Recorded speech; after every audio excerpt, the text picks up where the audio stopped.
Why would the red light still be going if my phone is off? What the flip is up, Mind Over Matters? Hey guys, and welcome to another episode of Mind Over Matters. Get it? Mind Over Matters. Basically, this is the show where we talk about conspiracy theories, scary things, anything out of the ordinary. And there are also going to be different things that we think of ourselves.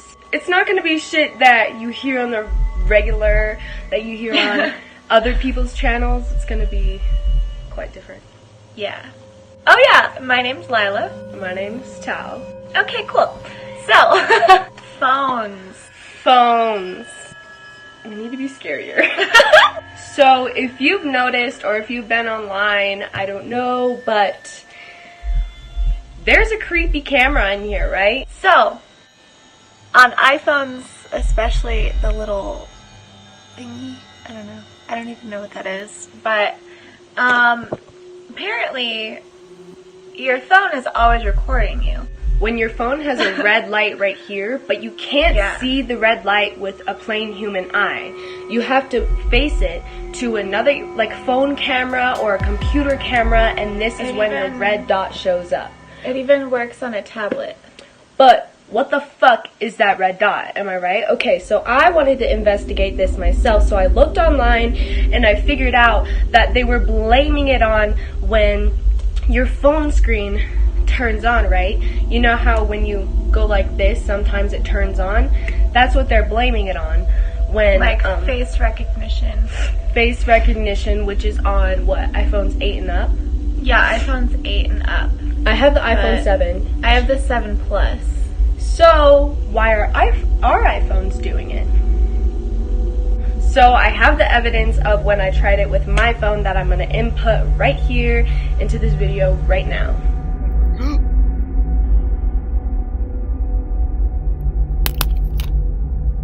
So, I was with my friend Devin, and we were thinking about it, and so I just put my phone right up to the screen, and then boom, red light, and I was confused, and I was like, okay, so let me, like, try it when my phone's on airplane mode.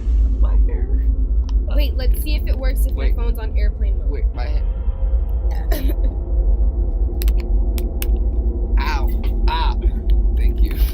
Okay, my phone's now on airplane mode, and it's still going on. Let's see if I turn my phone off. And it still did it. It did the same thing. And so I was like, let me try it if it's dead.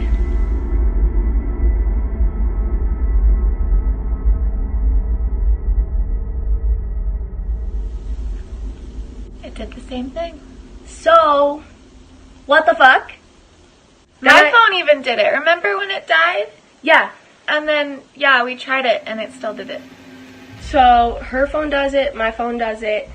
And I tried my friend Taylor's phone, and hers didn't have it, so I'll input that right now. Hey guys, so I'm with Taylor right now. Ignore my thumb. So I showed her the recent video of me and Devin of me showing the phone to my camera and proving that my phone still is being recorded even when it's off. So we're gonna try her phone. You have the iPhone 6, right? Okay, so let's try it when it's off or on.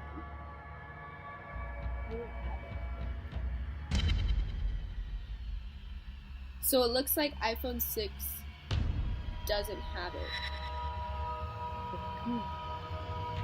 Well, now we've proven that. Yay. Proof that the iPhone 6 doesn't. So this has to be a recent update, a recent technology thing. Yeah, it has to be for like recent updates. Like, it's a new technology, it's a new thing, you know, that Apple or something else is doing. I'm never gonna give you a phone. Like, I'm still shook right now. You just showed me the video and I was just like, Yeah, like, I can't believe I just proved that. The But, FBI. like, don't come for me, but whatever, bye. So there's all the evidence right there in front of you, and it's your choice if you want to believe someone's recording you or not. But me and Lila, we were like, let's talk to it. Yeah, I forgot we did that. Really? Yeah. But we weren't thinking, and we weren't recording it in the moment, so I was like, shit, but I guess you're just gonna have to take our word for it. Oh, should I see if it still does it? Like an update? Yeah. Update, guys. Let's see if someone's still looking for my phone. Baby. Okay, let's see. Dude. See, I wasn't fucking joking, man. Dude. Wait, does yours have facial recognition? No, I have the 7 Plus. It's just your phone, but bigger. So what the fuck Facial is recognition is the 8. it? So why? Like, there has to be hackers, yo. We just don't know it.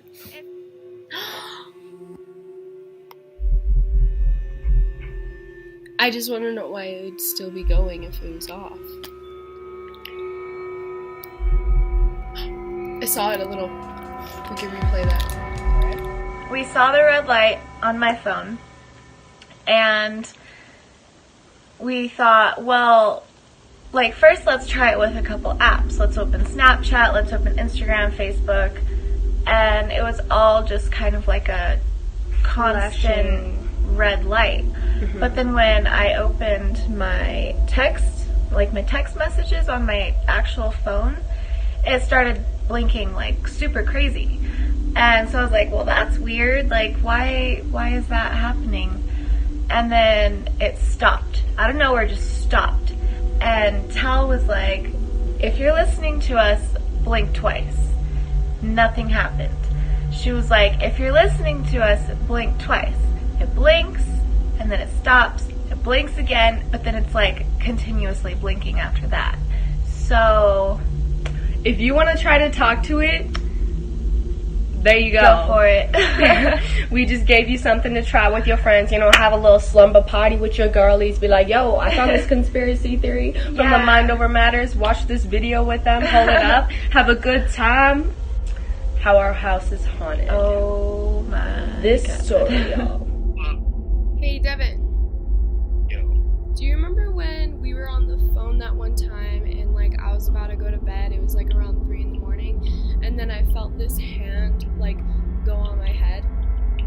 Yeah. You do remember? You freaked out. Yeah. Yeah, I forget. We don't have any evidence, but we will. And when we do, we Yes. will show you. We will But show you for fact. as of right now, we don't. Facts. We're gonna, hold on. We're gonna backtrack to like a year ago. The guy I was with, which is not my ex, he was in the living room and he was sitting on the couch, and the way it's set up is the couch is here, TV's in front, to the right or to the left is the front door, and then the garage door is like right next to the front door. So, like, in front of the entryway, Josh, the guy I was with, out of the corner of his eye, he saw a woman walking from the garage door all the way inside. And out of the corner of his eye, at first he thought it was me. And then I said something and I was already in the kitchen, and he was like, wait, what? He was like being all weird about it, and I was like, what happened? And he was like, oh, well, I just saw something. And I was like, okay. And so anyways, long story short, I hated it, and I walked. And right where he saw the lady walk. And I was like, how tall was she? Like, what did she look like? What was she wearing? And he knew that she had long hair, and she was probably this much taller than me, if not taller. And I'm 5'4", so that's what, like 5'6"? She's 5'7"? probably like 5'7", 5'8". 5, yeah, something like that. And so I was like, okay, well, that wasn't my mom, because I was like, maybe it was my mom, because my mom passed away. And my mom is only like 5'3", so I was like, well, that doesn't make sense either. And what's ironic is that Tal felt a woman. But I didn't know this backstory She at didn't all. know.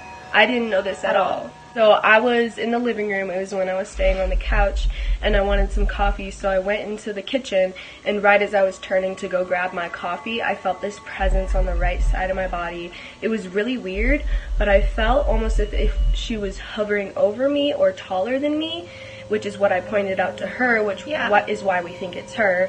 And she whispered in my ear. I know this is going to sound like I'm schizophrenic, but this has never happened to me before, guys. Like, a ghost has never talked to me before, so if I had schizophrenia, it would have happened to me in the past, if you think about it. So it was a literal whisper, I'm watching you.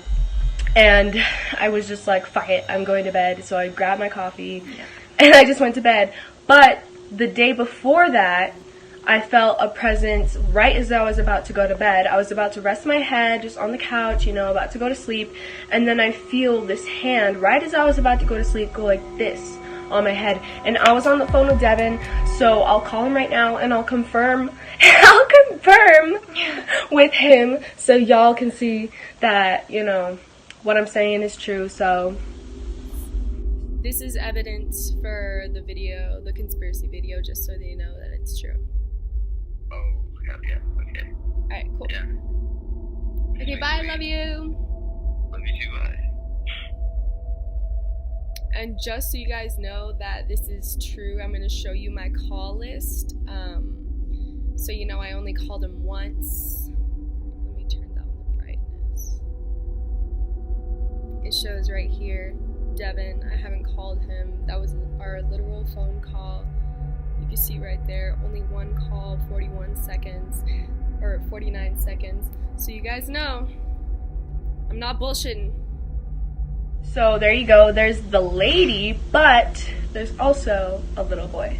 And now we're gonna welcome our guest! Woo! So my name is Amanda Saxton, and I have some first-hand experience with the little boy that lives here at this house. This is my childhood house.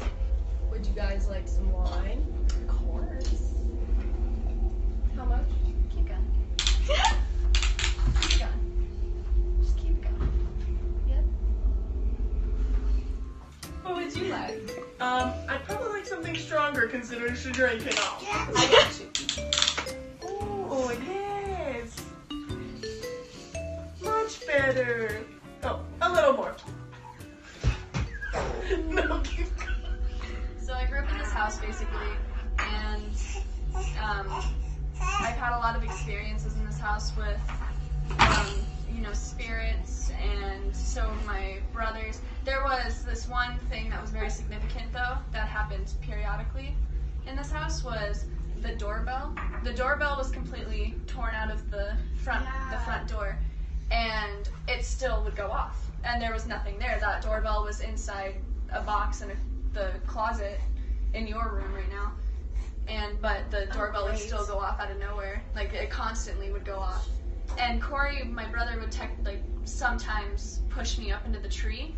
So when that happened, like, I got pushed up into the tree, I got helped, I didn't really think anything of it, and then I turned around to help my brother and pull him into the tree, but he wasn't there.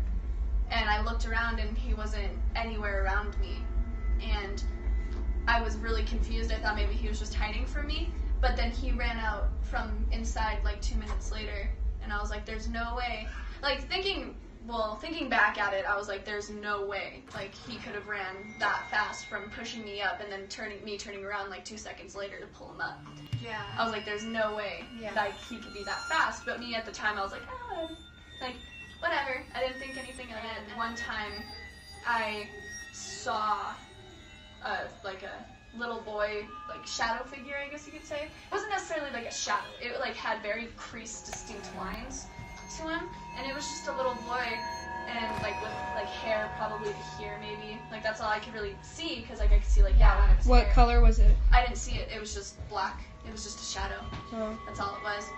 And I just thought it was like Corey or Josh, because Josh had that kind of hair at the time. Like, it was like down, and like it went around his head, and it was kind of like a bowl cut, I guess. The beaver. Yeah, pretty much. And then I didn't really think anything of it, and then I thought maybe I was just seeing things because like I was super tired, so I like was rubbing my eyes, and I looked down to rub my eyes, and I looked back up, and like he wasn't there, and I was like, well, their room is behind me. so where could he have gone? But then again, I was 6 years old at the time, so I didn't. So you weren't scared when you were younger, but thinking back, your pieces. Thinking back, I was like, I should have been scared because I was like, who was that, you know? So now that you know about the little boy and you know the backstory of him, I'll tell you about the experience that I've had so far living here. So the first thing that I felt like about that might have been the little boy was in the bathroom. When I was just standing there, there was like this light bulb box. It sounds weird, but Karen was changing the light bulb, so she put them on top of like the toilet frame. What's that called? Like the top of the toilet. Yeah, not the seat, but like the thing over there. You know what I mean. Anyway, so there was just this box, chilling, perfectly levitated on this toilet, right? Like it wasn't like. It wasn't windy, and yeah, it wasn't like, placed anyway. It had been there for like an hour. Yeah, and so that doesn't make any sense about what happened. So I was just standing there, and then the freaking light bulb box just falls off onto the ground, right as I was in there. Ironic, isn't it? And then a couple other times are really minor. It's like the glass falling over on my ground. There was a glass like half filled with water, and I was about to go to bed, and it just falls over from my ground. Like nothing pushed it over. Well, nothing pushed it over, but just a glass. Just that doesn't make any sense either, does it? The freaking fan can't make a glass water fall on the ground. I also think that because the mom told me, supposedly, if that is his mom, since she told me I'm watching you, I also think that because if that's her little boy, he's been messing with me because he like knocked over my glass, he's knocked over my sword, he knocked over the light bulb thing, and she told me I'm watching you. So I think she thinks that I would, like when I came here, I originally wanted to, send them up, but I think she knows how to go up, which is the feeling like that I'm having, and he doesn't. So she doesn't want to leave yeah, him behind. that's Maybe that's why what I'm she's thinking. more quiet and he's Yeah. more like rambunctious. That's the feeling that I'm because getting. Keep in mind that the only reason why spirits a lot of the time hang around in our material world is because usually it's because something very tragic happened to them, whether it was disease or murder or anything of that nature, and if their life abruptly stopped and they did not get to fulfill what they wanted in life. So they probably died together in something, so her soul is attached to his. So in order for her to move on, he needs to know how to move on as well. And he's obviously still a rambunctious little kid.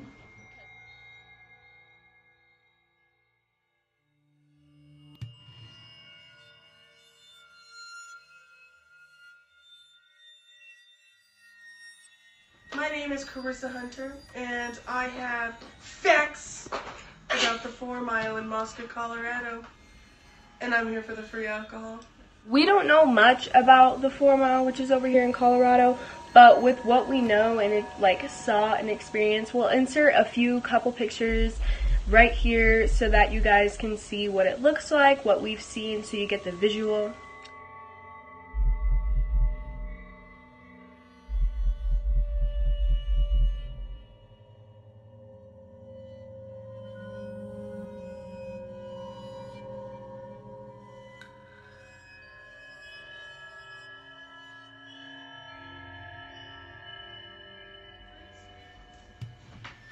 The 4 Mile was actually like its own little reservation, and there was a whole Indian group there, and I don't remember which Indians it was exactly. I'm not great at facts, but I'm good at facts. So with what we've seen, we don't know for sure, but we are going to have another person to interview. That knows the whole backstory, knows everything about the history. Because personally, the only thing I know is that it was an Indian burial ground, but there's more to it.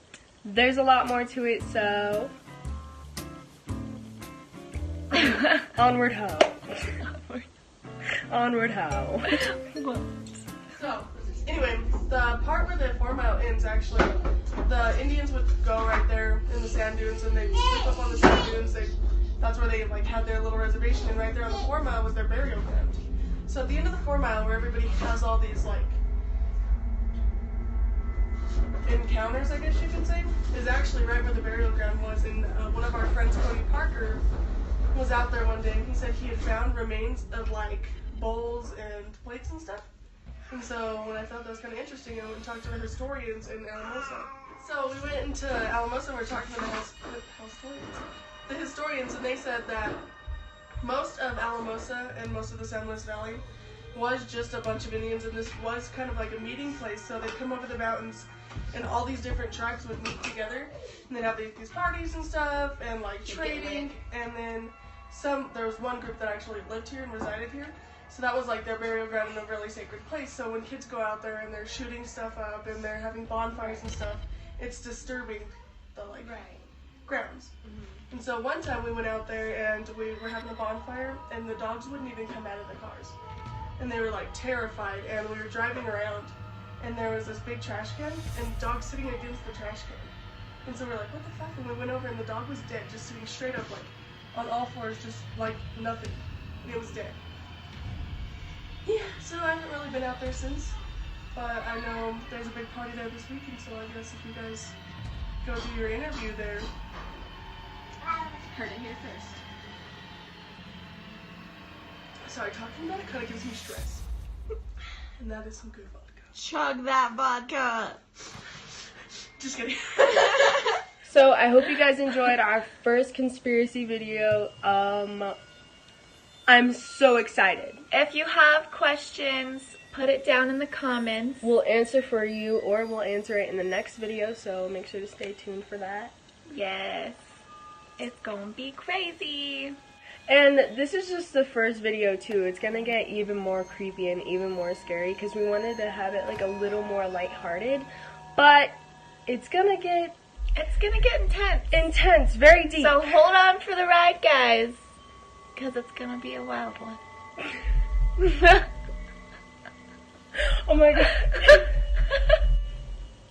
That should be our outro. Wait, it's gonna be a wild one. So good.